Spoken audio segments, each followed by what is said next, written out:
Today's the topic of the class is cancer. So we are going to study about the cancer and cancer drug for the next three weeks. And today is the first day. Okay. So as usual, let's start with the Kahoot quiz.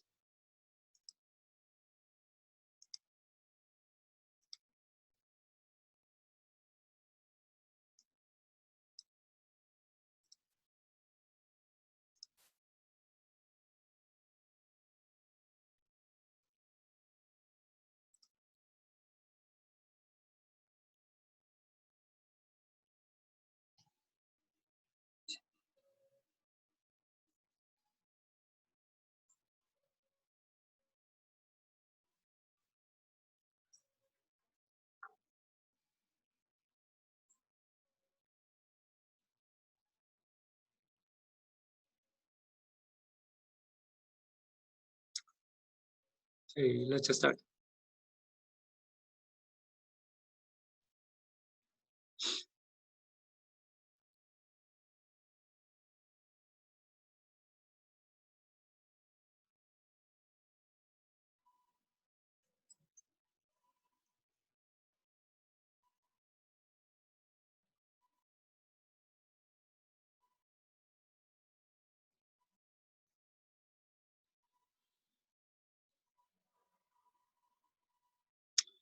Okay. Cancer can be defined as fast dividing cells. Not only fast, it's uncontrolled division. Fast, and they do not talk to each other. Maybe the cancer, they can talk to each cancer cell, but in usual, the cell-to-cell communication becomes very low. So they do not care the neighbors. They just grow without caring other neighboring cells. That's why it is a problem. 오케이, 주한 왔네. 주한 빨리 들어와. 네, 카우트 들어왔습니다. Okay. So DNA methylation is usually low in cancer. That's why the gene expression is usually high. And cell stability, cancer, you may think cancer is very strong, but at the same time, cancer is aggressive, but it's very unstable, genetically unstable, and also structure-wise, and also stability-wise, the cell itself is not stable, it's unstable. Move on.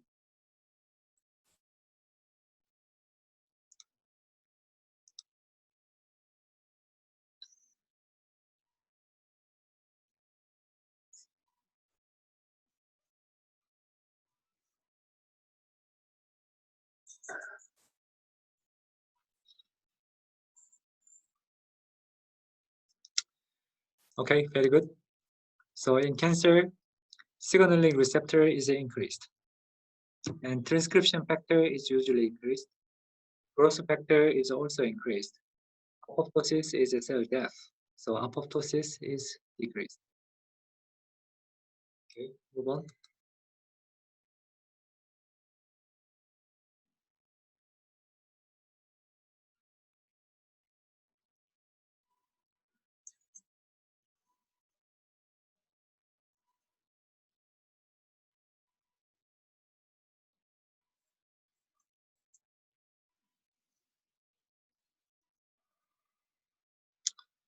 Okay, very good. Signal transduction means the signal is crossing some barrier. If it's just a free the field, then we don't need the signal transduction. It's just a direct interaction. So most of those, the first signal from outside of the cells, they cannot penetrate the cell membrane.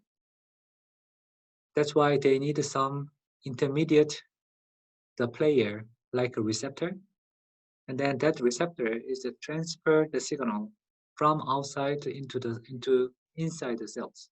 So this is what we call signal transduction.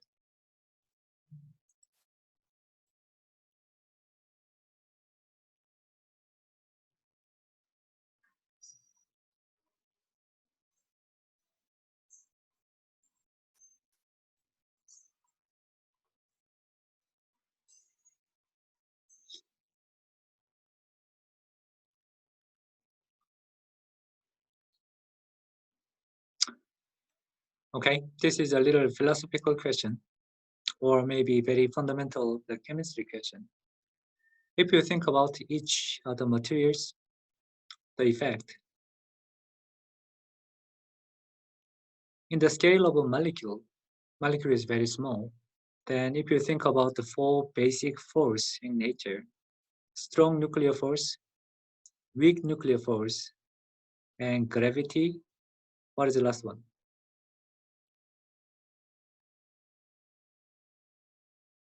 In Electric physics, force. okay, Doyon, Electric force. it's an electromagnetic force. Okay, so if you ignore the magnetic part, this is mainly electrostatic or electric force. It's the most important and the strongest in molecular level. Now, if there's any molecules, maybe two effects is competing. One is electric interaction. The other one maybe we call hydrophobic interaction. But hydrophobic interaction is some a little arguable. It's not clear whether itself is the force or it's just the exclusion of water. So that's a little difficult to say. Other than that, electromagnetic force is the strongest one.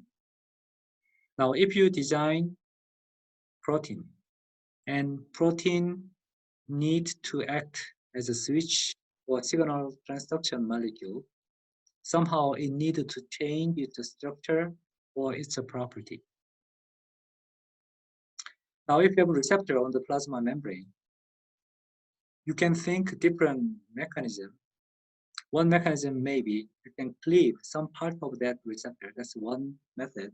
But cleavage is always difficult to recover.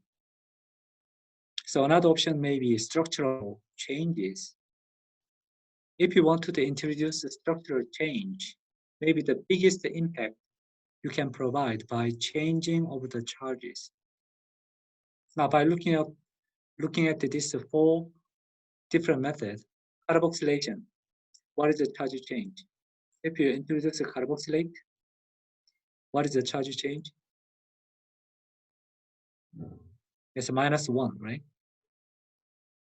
If it's a phosphorylation, then how many charges?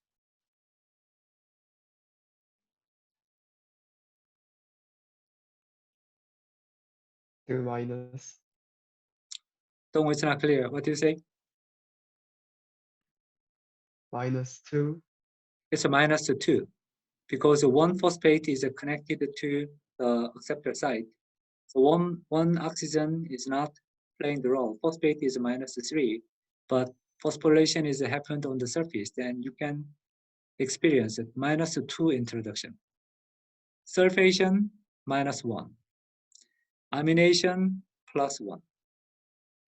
Okay, so sometimes inside the cell, chemical modification of the protein, everything is possible here. Carboxylation, sulfation, amination. But all others, they can introduce only one charges, either -1 or +1. In comparison, phosphorylation can introduce -2 changes. Do you have any example of a +2 introduction? It's not common. In common, the biological molecules, we don't have +2 changes. So this is kind of just an observation, but in signal transduction, most of the changes is induced by phosphorylation. It may not be just an accident. It may be selected by evolution. Okay, so phosphorylation is the most important mechanism of the signal transduction pathways.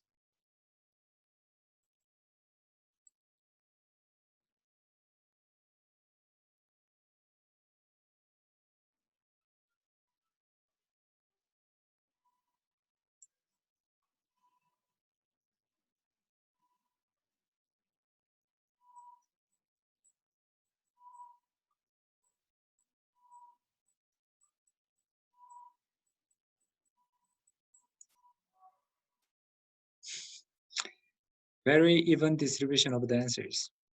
So you just followed the word of phosphor. Okay, kinase is the enzyme which attach phosphate. Phosphatase is the remove phosphate. Then what is a phosphorylase?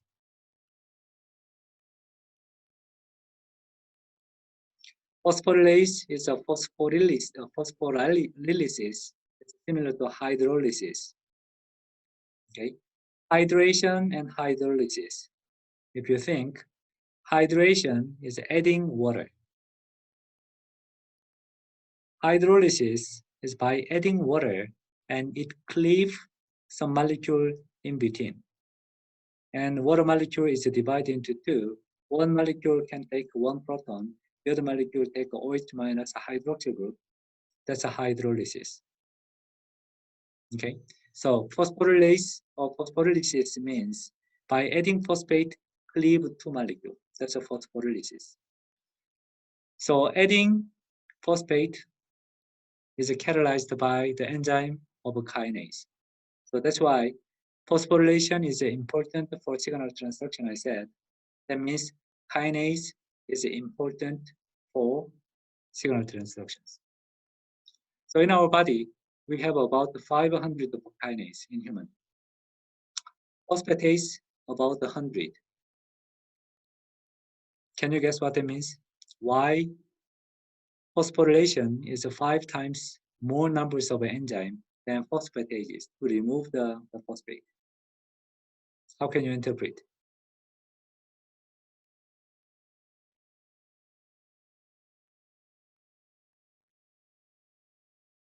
Let me ask you the question like this way.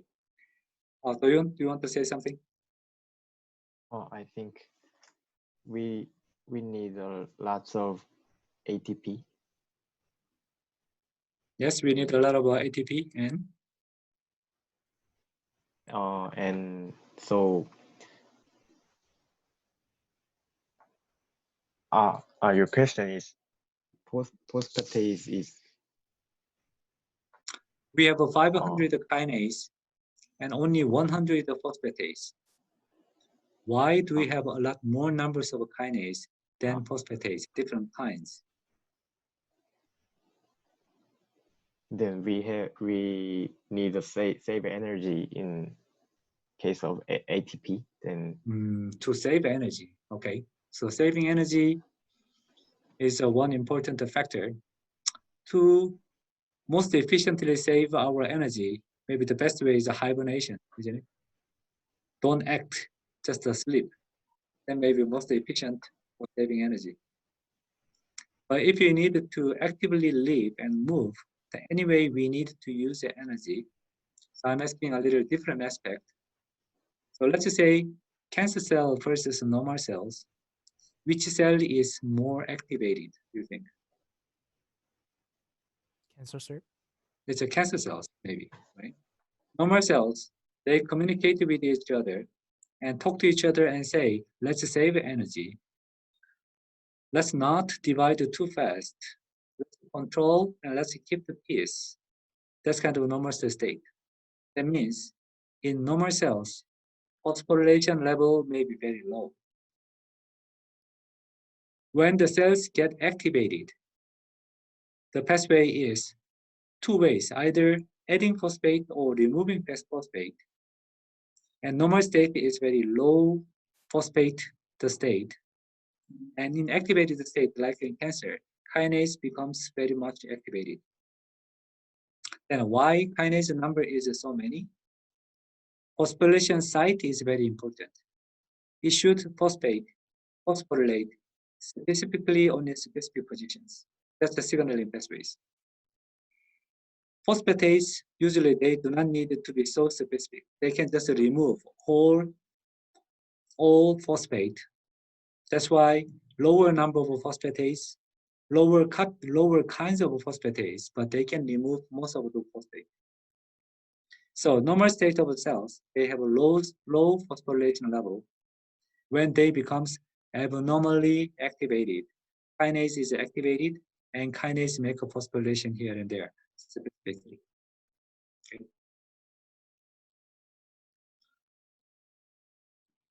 Move on.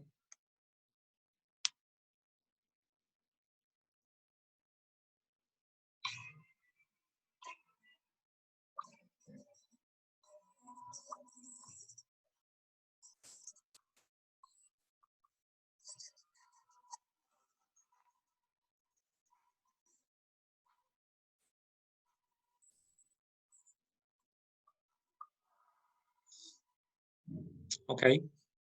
Protein synthesis is catalyzed by ribosome. This was a review of a previous work.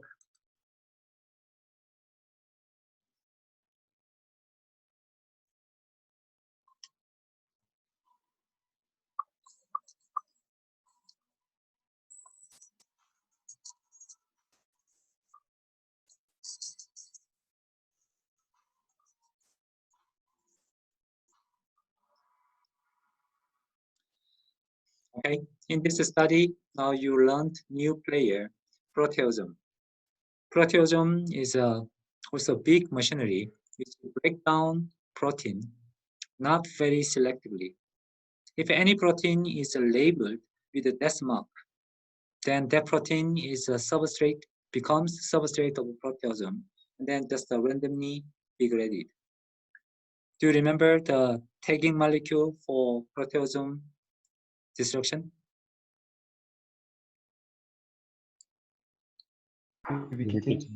Ubiquitin. Right. If any protein is labeled with a ubiquitin is added to some protein, then proteasome can recognize ubiquitin and just degrade, break up that ubiquitinated protein. In our cells, the biggest machinery, like including all enzymes, that would be ribosome. Proteasome may be second biggest machinery. It's a little smaller than ribosome, but it's also a huge breaking machine which break up the proteins. Okay. So most important function in the cell activity, protein synthesis and protein degradation is induced by ribosome and proteasome.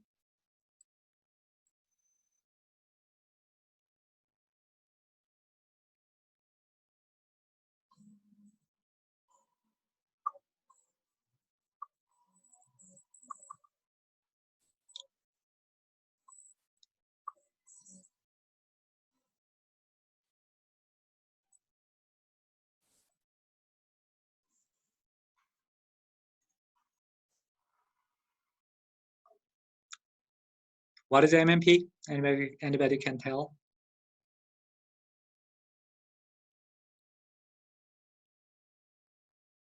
MMP?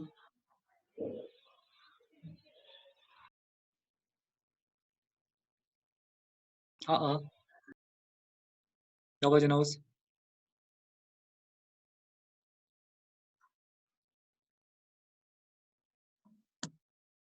Really? Without knowing, still you could get the right answer? What is MMP? You mean the full name of MMP? Yes. Or the function of the MMP? It breaks the basal membrane. It breaks protein, and one of those protein target is a basal membrane. Basal membrane is composed of protein. MMP is a matrix metalloprotease, one kind of a protease.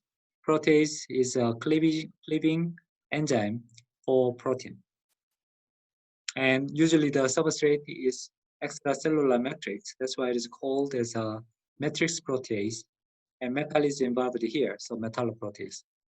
So this is important to break up cell environment outside of the cells, extracellular environment, ECM, extracellular matrix.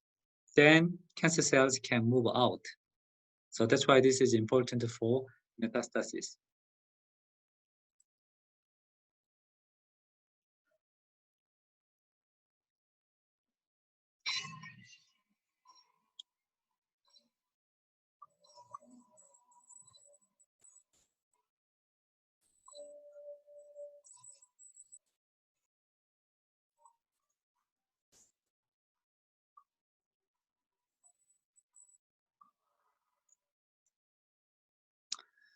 At least if you are good at this kind of a choice questions, at least you can rule out the other two answers, because two answer is the opposite, right?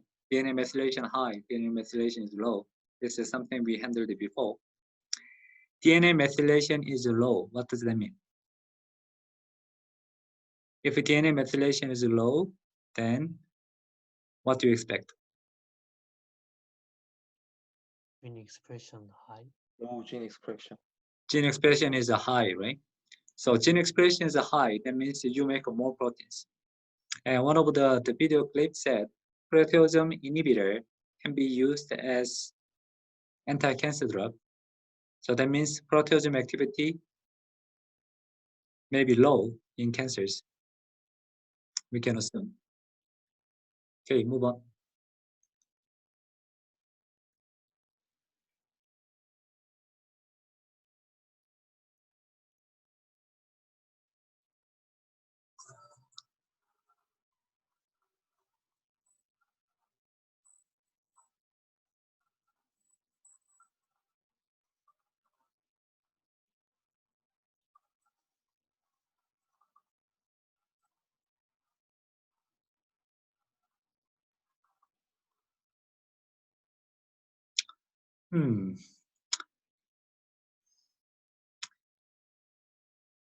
Interesting. Okay. Most common conventional anti-cancer drugs mechanism, or most common conventional cancer drugs, are first three. This first week, we are going to learn about the conventional cancer drugs. And conventional cancer drugs is targeting fast-growing cells. Those drugs attack DNA itself by DNA intercalating, or it inhibits DNA synthesis by attacking DNA topoisomerase like gyrase. Another one is cell division. In the cell division means it's a mitosis. Mitosis is catalyzed by microtubule. So these three are most common conventional cancer drugs. They are attacking fast-growing cells. That's why if you take these kinds of conventional cancer drug, then there is a lot of side effect, including like losing the hairs, because the hair should be grown quite fast to replace those hair. That's why that kind of a side effect we see. TNF. TNF, anybody knows what does it stand for? TNF.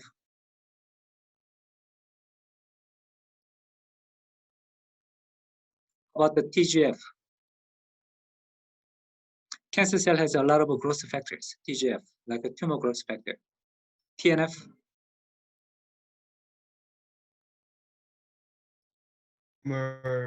The necrosis factor. Tumor necrosis factor. There is two kinds of cell death. One is apoptosis, and the other one is necrosis. Both of them mean cell death, but apoptosis is a clean cell death. It's a programmed cell death. Necrosis is kind of a crushing, like an accidental cell death. So TNF is kind of a killing. The name tells that tumor necrosis factor. That sounds like it's a killing tumors. Then if you add inhibitor for TNF, then it may not be the tumor the drugs. It's the opposite function of tumor killing. Okay. So I want to say this is three mechanisms for conventional or the cancer drugs. For this week assignment, some of you did not pick up the topic yet. So I would recommend it would be good to have either any of these three mechanisms of a drug, DNA intercalator as an example, or microtubule inhibitor as an example, or DNA topoisomerase inhibitor. I recommend you to select some of those conventional drug as a representative anti-cancer drug, then to make the presentation. It would be quite good for this class. So far, nobody picked up these topics. So I recommend some of you, if you did not pick up, or if you change your topic, then I recommend to choose some of these topics. Okay. Okay, let's move on.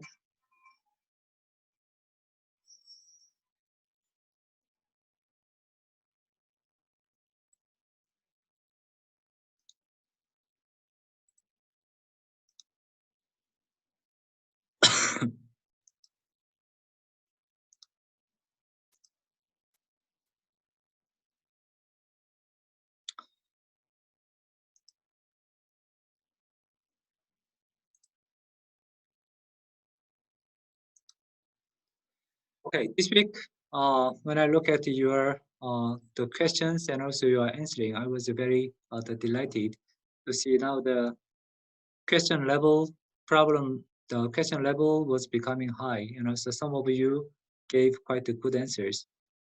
So eventually, this is the best way to learn new things. If you can give good questions, that is the most important thing to learn for new materials. So here is some questions. Let's discuss together. This one.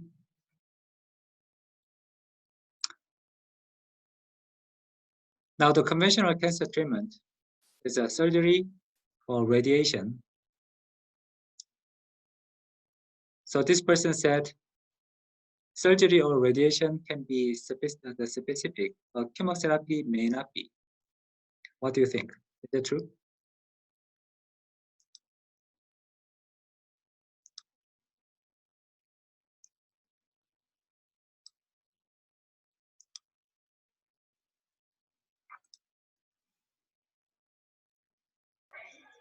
I think all of those methods have low specificity for cancer cells.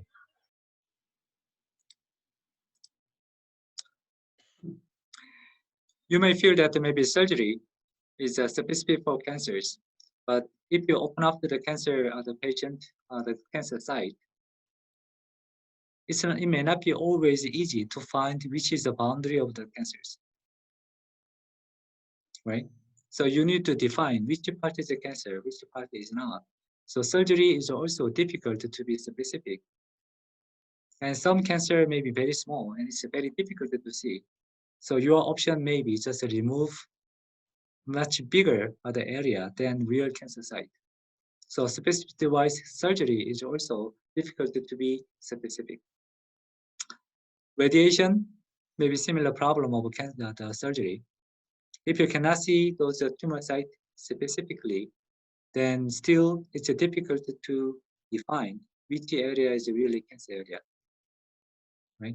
So in that sense, surgery and radiation also has some specific problem. Then in chemotherapy cases, at least we are handling for the first week, we are handling conventional cancer drugs. It's difficult for them, the specific to the cancer. Any better way to do that?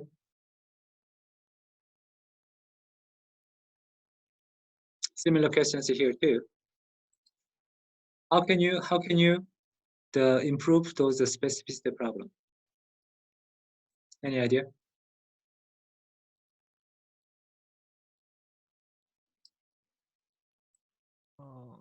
By adapting to the cancer cell that can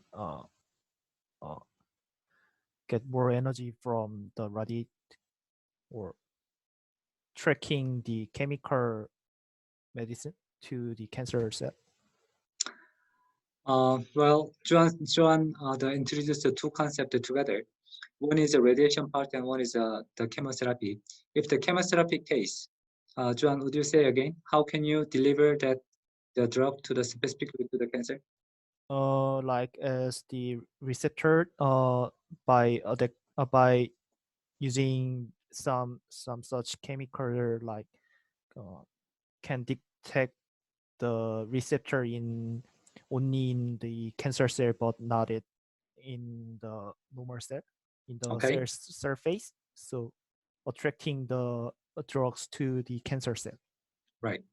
So if we know what is specifically expressed by cancer cells, that means if you know the molecular target of cancer, that kind of a molecular target we call biomarker. If you know biomarker of cancer, then maybe we can attach the toxic chemicals, toxic anti-cancer drugs. Then we can deliver the cancer drug specifically to the cancer site. That's one strategy. But to do that, the important thing is we need to know the molecular target. So conventional drugs we mentioned, either DNA synthesis blocking or cell division blocker, those compounds are not selective. It's just killing fast dividing cells. If the cells are not dividing, they do not need to make DNA. and they do not need to divide. That's why those normal cells are not affected by these cancer drugs. So at least drug delivery-wise, if you take those drugs, we can assume those drugs spread out to the whole, every site of our body. So PK property is similar, pharmacokinetic property is similar, but it does not bother with the normal cells, only attacks fast-growing cells. So that means all the fast-growing cells can be affected. So this is the problem of a conventional cancer drugs. So to improve this specificity problem, one way is to deliver the molecule to the right side. And what can be the good method to deliver the drug to the right side? Actually, we can use a monoclonal antibody to target cancer-specific antigen. Very good And idea. even- So monoclonal antibody is, that's why this is kind of a new concept and also the new anti-cancer drug or the motif.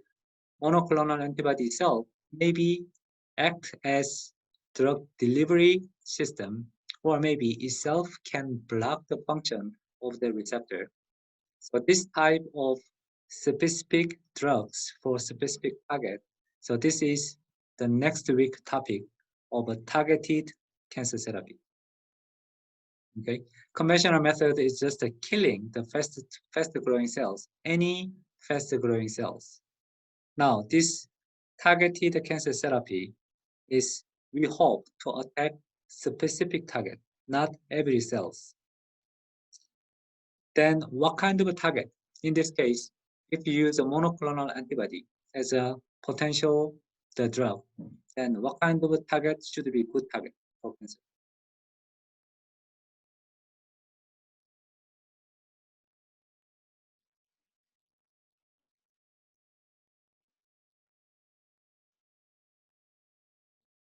Now, I'm not asking the difficult question. The biomarker or this target should be only selectively expressed in cancer, right? So the biomarker should not be existing in other normal cells, only in cancer. But that may be ideal target of this, the targeted cancer drug. The problem is, we have only 20,000 or the 30,000 different genes and proteins. And it may not be easy to find only the cancer specific target, because each protein, they have their own reason why they exist.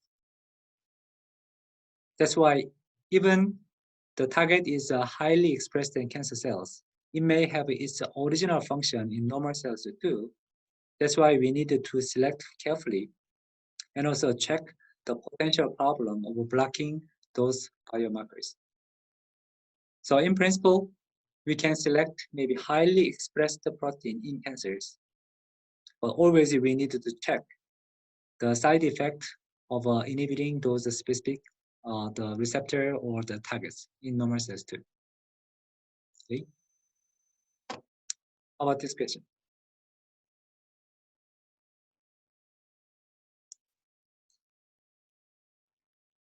Dong, this is your question?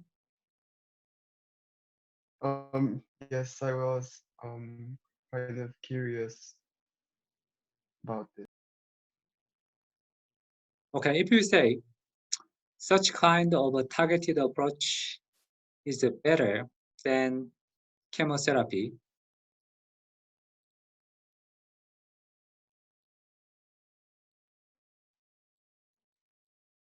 what is the advantage of using this chemotherapy? If chemotherapy has a lot of a problem, why still we use this chemotherapy?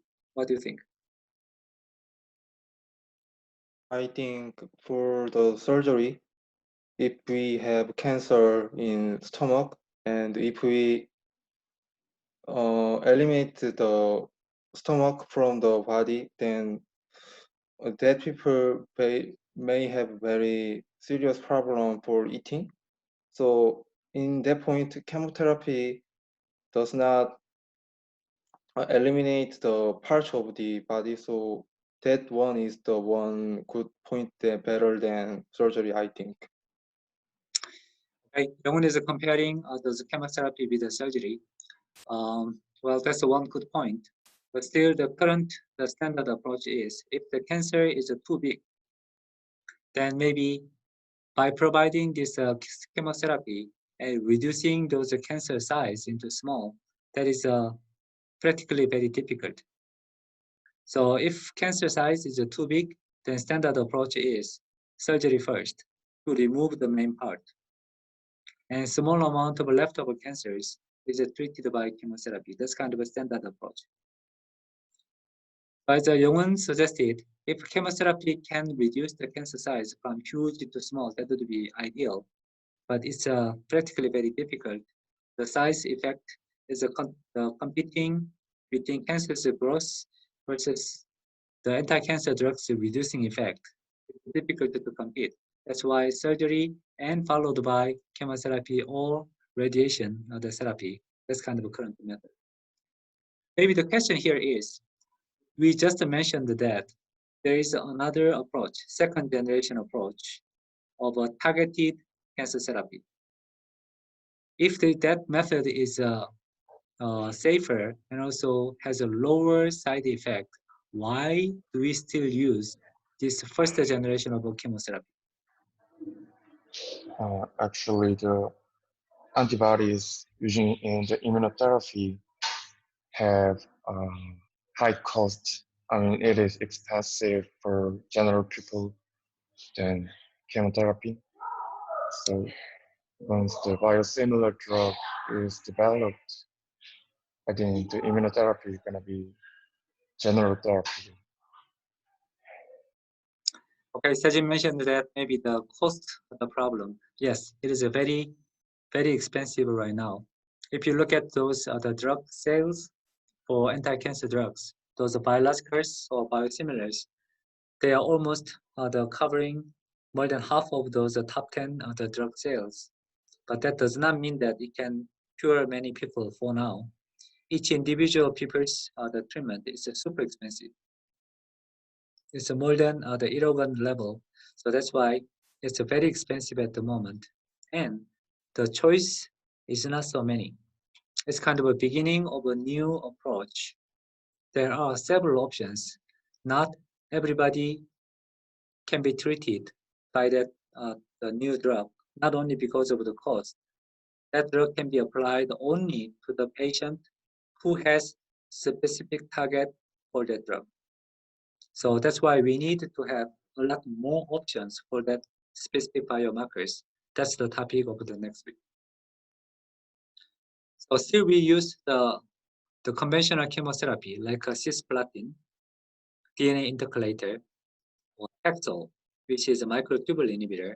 Those compounds are still most the common anti-cancer drug treatment at the moment, because we don't have enough numbers of next or the more advanced cancer drugs.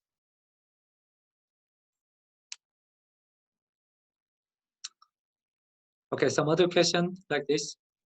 The driving force that able two of the EGF receptors joins together after the EGF bind to each receptors. Whose question was this?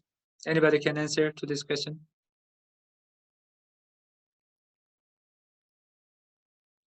Okay, if not, let's look at the picture. So if you look at this picture, let's just say this is a one receptor. So this is plasma membrane. This is outside of a cell. This is inside of a cell. And if any, the ligand bind here, and then the signal is transferred to the inside, then the question is how. Okay? So usually the case, one case, okay, there are many different possibilities. If ligand is binding here, then this bound form has structural changes, and it has a higher affinity to bind to each other. So this is kind of affinity increase. Then we can assume that this is not lipid raft area. So this ligand, this receptor is the wandering around. And then if we find it's the partner, then they can bind to each other. Once they bind, now inside here, they have a lot of tyrosine site. Tyrosine is the position of phosphorylation. And also this part, they have kinase activity. they have a kinase activity. That means it can phosphorylate, not to itself. It phosphorylate nearby partners. These two is the same kinase. This phosphorylate here, this phosphorylate here. The end result is that they phosphorylate to each other, and high phosphorylation happens, and they have a strong negative charges introduced here.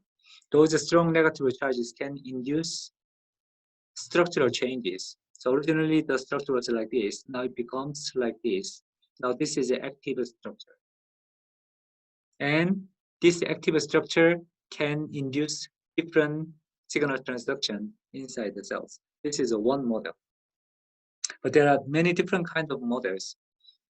But very common approach is the ligand bind, this is growth factor, ligand bind to the receptor, then somehow dimerization happens. This is quite common.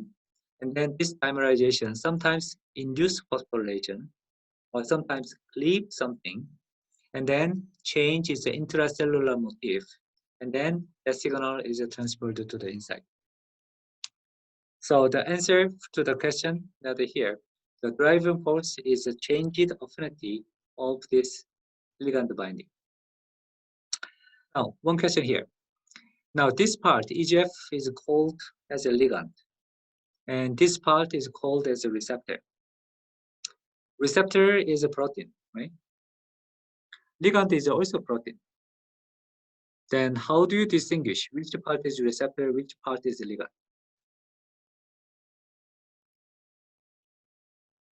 Both of them are proteins. Then how do you know which is ligand, which is receptor? So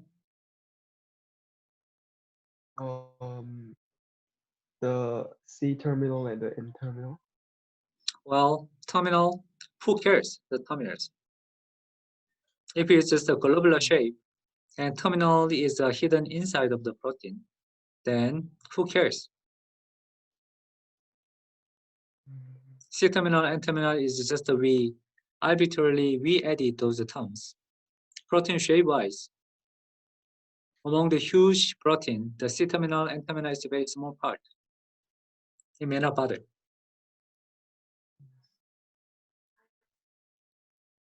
By the hydrophilicity of the surface in the protein. If it's a hydrophobic, then which is receptor? Hydrophobic one is the receptor, or hydrophilic one is the receptor? Hydrophobic one is the receptor. Why? No. The hydrophobic one is the ligand, which is EGF. Then EGF is a hydrophobic, you think?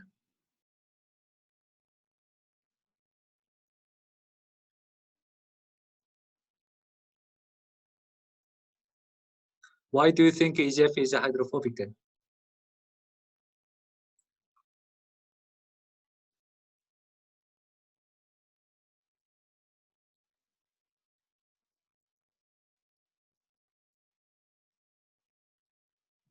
I was expecting a little different explanations. Let's just say EGF, if this is a hydrophobic, then it is difficult for EGF to reside in the media, isn't it? If it's a hydrophobic, then the protein may tend to bind to something. If it is a hydrophobic, if you look at this receptor part, this part may be hydrophilic. This part may be hydrophilic. This part may be hydrophobic, isn't it? Hydrophobic part, usually they tend to bind to hydrophobic area. Most obvious hydrophobic area in biological system is inside the membrane, isn't it? So most of the receptors, if your answer is, most of the receptors, they have a hydrophobic region, and then the hydrophobic area is hidden or the embedded inside the lipid area, then hydrophobic molecule has a higher chance to be receptor. That may make the good chance, right? So this part is a hydrophilic. This part is also hydrophilic. Of course, the binding site here is maybe a little hydrophobic, but in general, this part may be hydrophilic. Only this is hydrophobic. That is one possible answer. But if I challenge you again, if the ligand and also receptor, both of them are soluble protein. In this case, the receptor is membrane bound form. That's a one good answer. But if both of them is in solution state, so both of them are the hydrophilic, then how do you judge which one is the ligand and which is the receptor? Maybe lone pair. Lone pair? Lone pair of electron. Electron lone pair. Lone pair electron. This is a chemical concept of a base. Electron pair donating. Is that what you mean, Toyon? Because I think ligand has electron lone pair. Compare the lone pair can be one atom, like a nitrogen has a lone pair, or oxygen has a lone pair. But if you think about the size of a protein may have hundreds of nitrogen. So a single lone pair, the position is relatively too small compared to the protein size. So a single lone pair may not be so important to decide which side is a receptor, which side is the ligand. I think the structure change exists in only receptor. That's an interesting point too. So ligand does not change its structure, only receptor changes its structure. Interesting idea, but if ligand bind to receptor, ligand is relatively small, maybe it's maybe flexible in the beginning, but after it binds to receptor, then receptor may fix this ligand structure. And most likely the structure is changing both of receptor and ligand. So that may not be general answer. And if both of them are changing, then which one would you like to call receptor? That's more difficult, right? One is changing this much, the other is changing this much, then how much changing is the receptor ligand is difficult to define, right? You may need to have a more straightforward or the easier answers.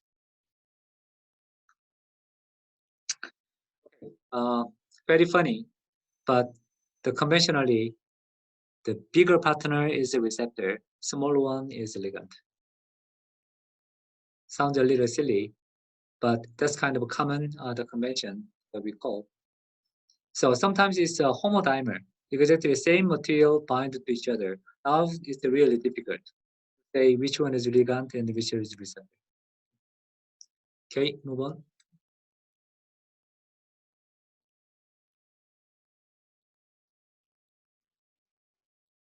I think this was Young's question. Anybody can give answer for this?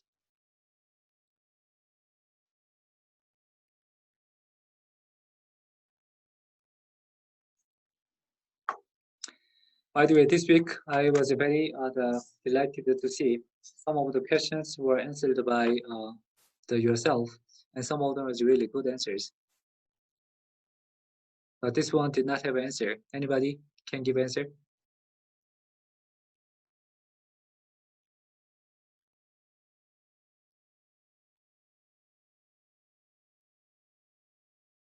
Okay, Young's question is, if this is a receptor, then it should bind to some ligand from outside. How come removing of some intracellular part can activate the receptor's function? Without binding the ligand, how can the receptor can be activated?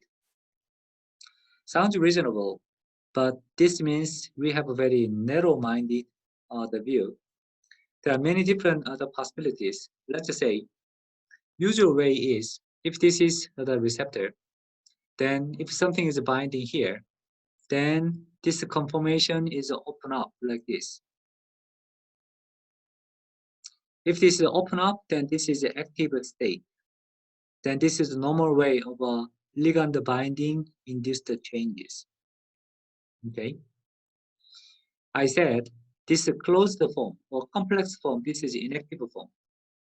Open form, this is active form. But this is only one case. Sometimes it can be opposite. Closed form is active form. Open form is inactive form. That's also possible. Now, if this open form is active form, let's say if this part is lost, this part is removed, then this part, originally, this part was closed like this.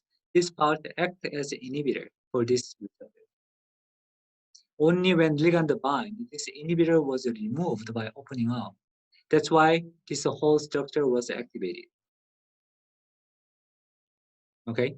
In this case, if this part is somehow mutated or removed, then this form, even without the ligand, this is active site.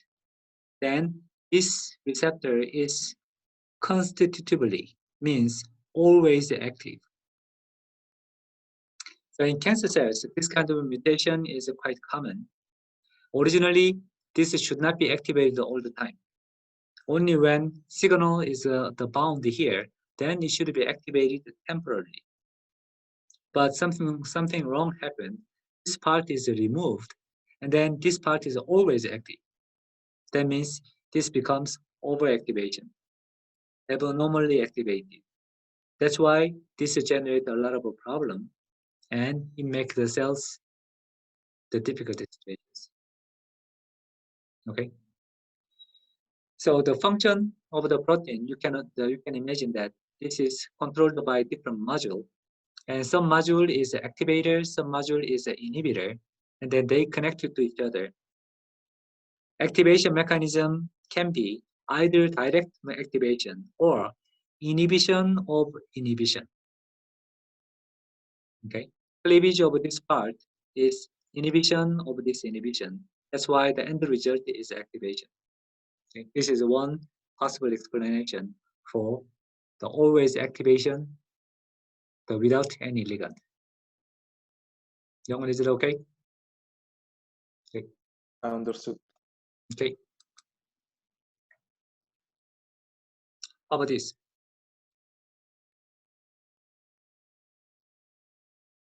If MMP acts and then destroy the extracellular matrix, why only cancer cell move, not other cells? Any idea?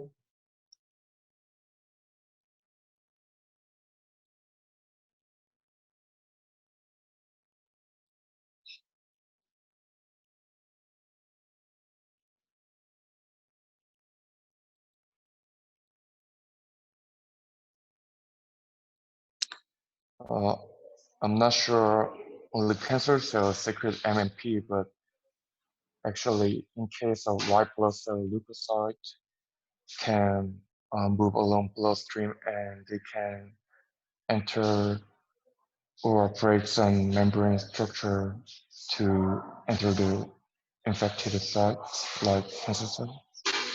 Okay, that's true. So in our body, there are some cells are moving around all the time. Those cells we call blood cells, like white blood cells. Look, and as Sejin described, if those cells move through this MMP, the acted site, extracellular matrix is broken, and those leukocytes was moving around, what can be the end result? We don't see much bad effect, right? If it's a cancer site, we need more immune cells to attack the cancer. And then immune cells are always in and out. And normal immune cells move in, we may not observe any effect. Correct? How about the other cells? Nearby other attached cells, if extracellular matrix is broken, maybe those cells also has a good chance to migrate together with the cancer cells, but they are normal cells. If they move to the different side of the body, they may not do anything. They may just die after their lifetime is over. So again, we may not see much effect. or those attached cells, their ability to move and squeeze out through those small the gap, their ability is not so high. That's why their moving ability is usually low. So altogether, even though they move, first of all, they do not move much. Cancer cell is like the leukocyte.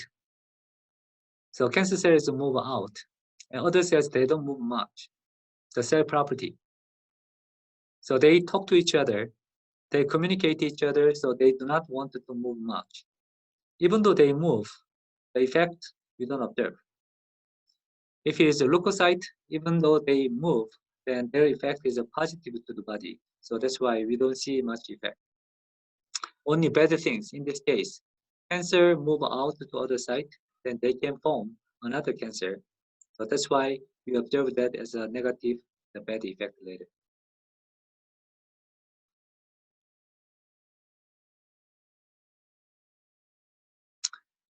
Yeah, this question was given by Sejin, and I was happy to see that Doyoon gave this answer. It's quite good answer.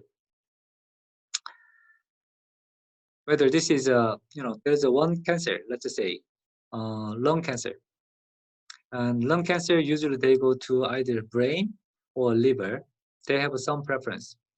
Whether this is programmed or this is random. Well, once the cancer cell is moving out of the original site, primary site, maybe most likely it's just floating around in the whole body. And most likely it should be random, but there may be different conditions or the environment to attach. So lung cancer, maybe binding at the ligand is more similar to maybe brain cell or maybe liver cell. That's why the anchoring may be more preferred in specific tissue. So maybe the lung cancer, lung cells is more similar to liver or brain cell, similar or maybe some relationship. That's why they have a more preference to go to settle down better in some organ than the other. I think that's a more natural explanation. Okay.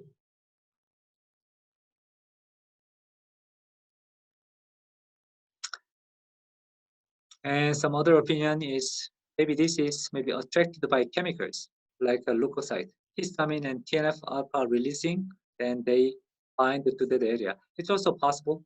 So some site is a better environment for cancer to survive, then they may stop by that area and stay. That may be also possible.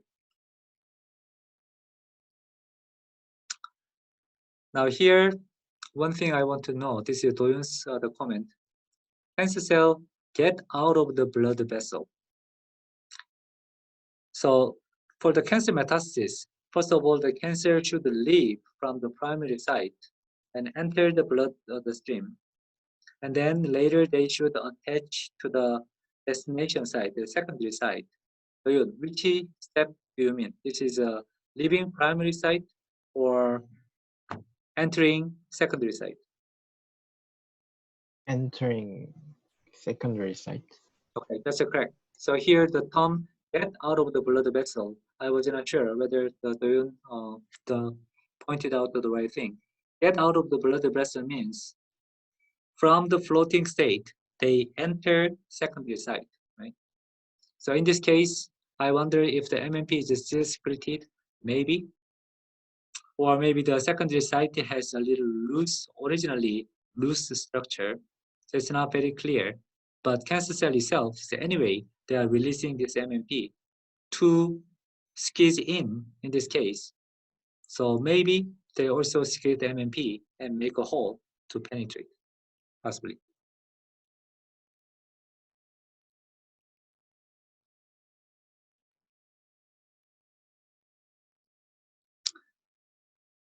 In the video, there was a MAP kinase pathway, PI3 kinase. Is there any specific reason why these two pathways is specifically important for tumor? Well, in the beginning, I mentioned that there are many kinases in our body. We have at least 500 kinases in our body. On the membrane, these are all of them. This is kinases. Membrane-bound kinases and then the downstream first effector phosphorylate this enzyme, and this enzyme is also kinase. It phosphorylates another kinase, and this is a PI3 kinase pathway. This is MEP kinase pathway. RAS is kinase, RAF is kinase, MEK is kinase, ERK is kinase. It's sequential phosphorylation. So this kind of a sequential signal transduction we call kinase cascade. Cascade means it's like a waterfall. It's moving from one side to chain reactions to move down. Okay, this kind of kinase pathways, at least 10, 20, 30 different pathways is known, and hundreds of kinases cross-talk to each other. Very complicated network of kinase actions is already known.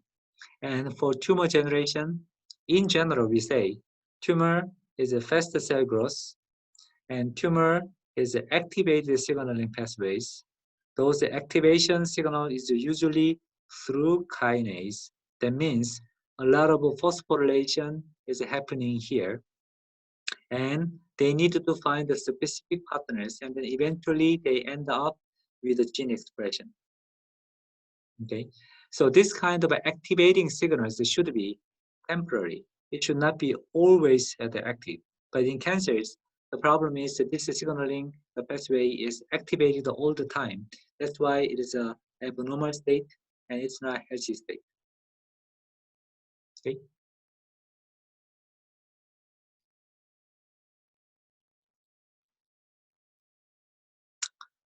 If DNA is damaged, then there should be the repair should happen. But mitosis related one is difficult to be repaired. Why? And here again, the good question, good answer was given by yourself. If the gene is related to the mitosis, then the chance of repairing, they don't have enough time. During the mitosis, the problem is showed up, but it's too late. Now the cell is almost ready to divide into two, but significant problem is discovered at the stage.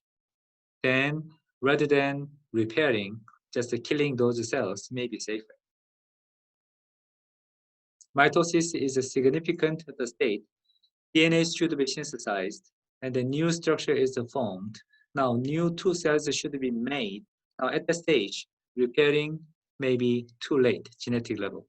Maybe just sacrificing those cells may be easier way. That's why many of those apoptosis, the mechanism, is installed in mitosis stages. Okay. Mitosis is also important to cancers for cell division. That's why this is a good target for cancer by inducing apoptosis.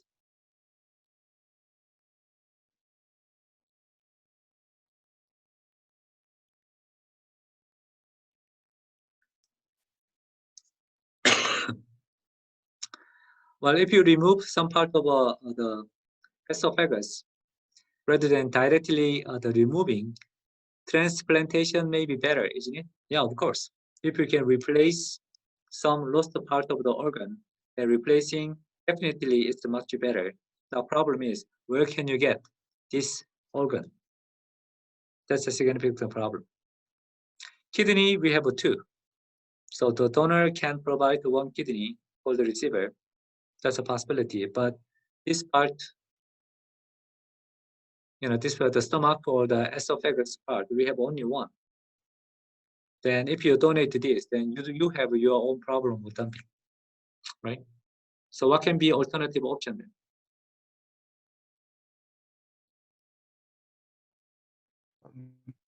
We might can be able to artificially generate the esophagus. How can you artificially generate esophagus? Um,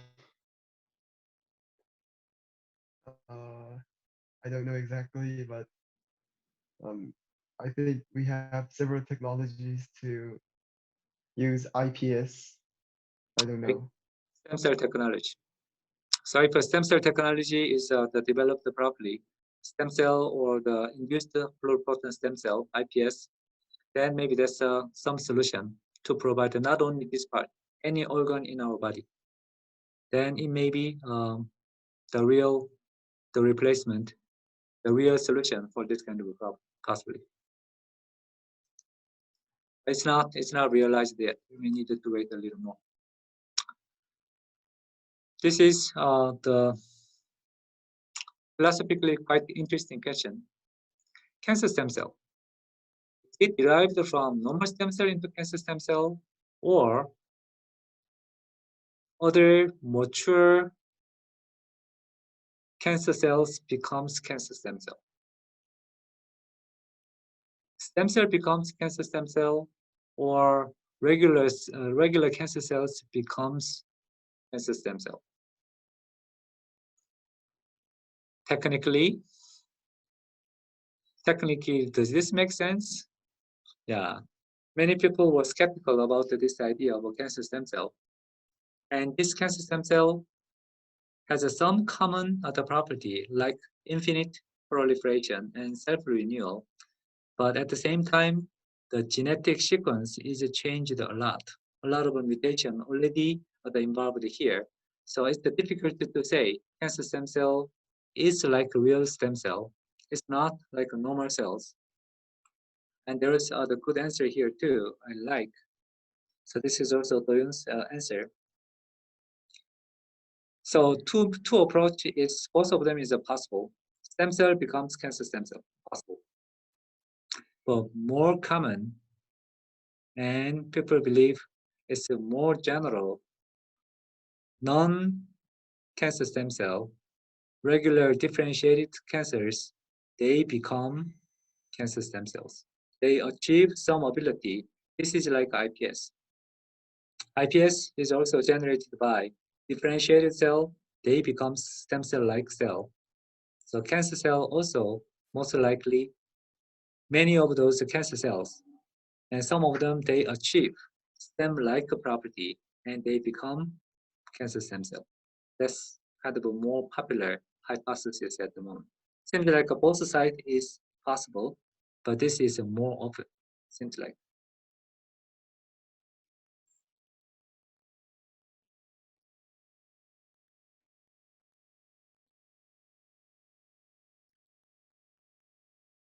Stem cell, also the cancer stem cell, if they divide. Cell division, they should generate the two identical cells. But here they say something funny. The cells, one is a cancer stem cell, or one is a stem cell, and one is not. What's going on? Is this mitosis? Or is there any other mechanism?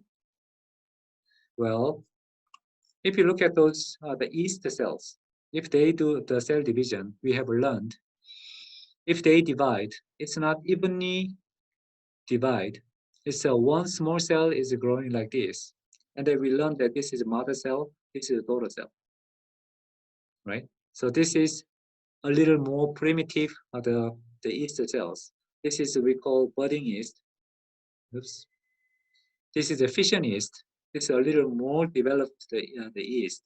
This yeast is almost like even distribution into two cells.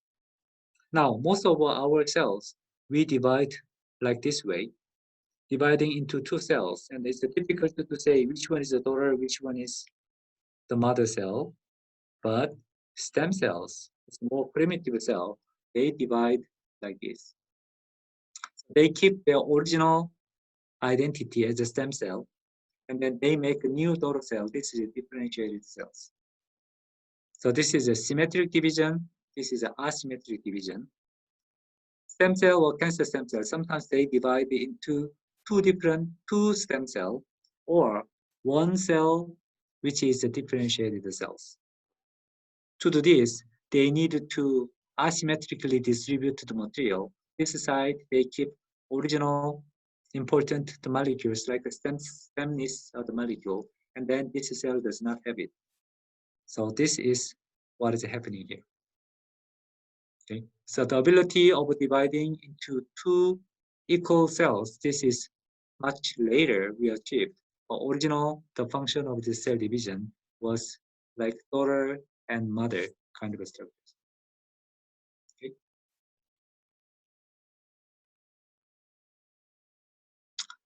While epigenetic characters is maintained in cancer stem cell as normal cells template. Again, it's quite a good answer was given. This answer was given by Dongwoo. Most likely, maybe this cancer stem cell or epigenetic, the characters may be similar in stem cell and cancer stem cell. Maybe DNA methylation pattern may be low, and gene expression may be high. A lot of common things are there. That's why we call these cells as a cancer stem cell.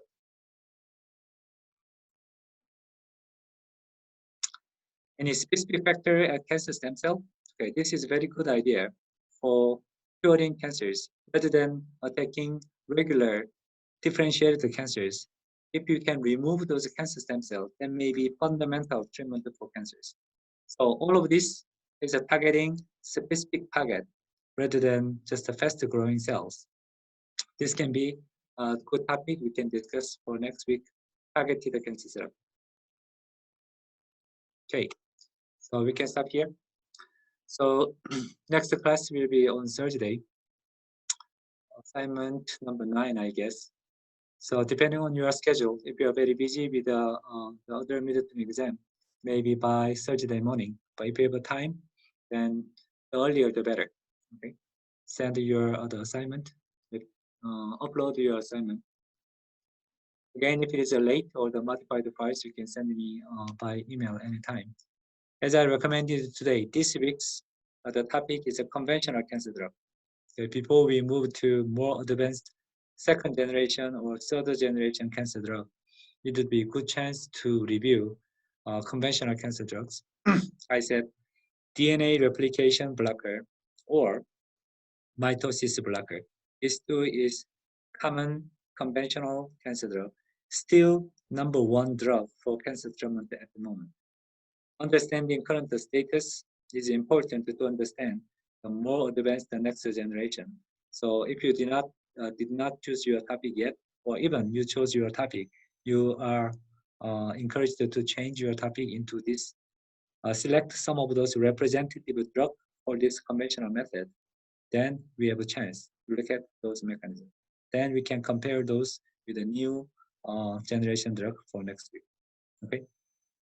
Okay, the time is up. Any question for today's lecture? Actually, I chose the topic, the immunotherapy, kind of second generation therapy, so I'm gonna change my topic. That would be better. So immunotherapy is actually third generation.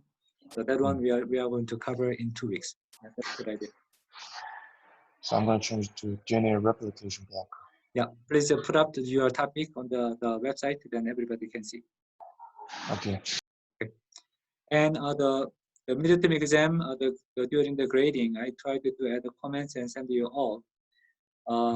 The deadline I mentioned, there's a weekend means the coming weekend, not yesterday.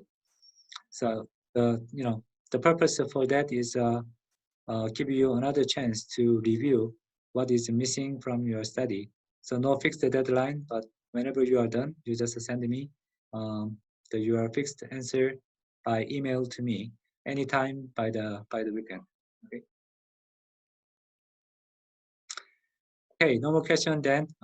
Goodbye for now, and let's see you again on Thursday. Thank you, guys. Thank you, Thank you, Professor. Professor. Thank you.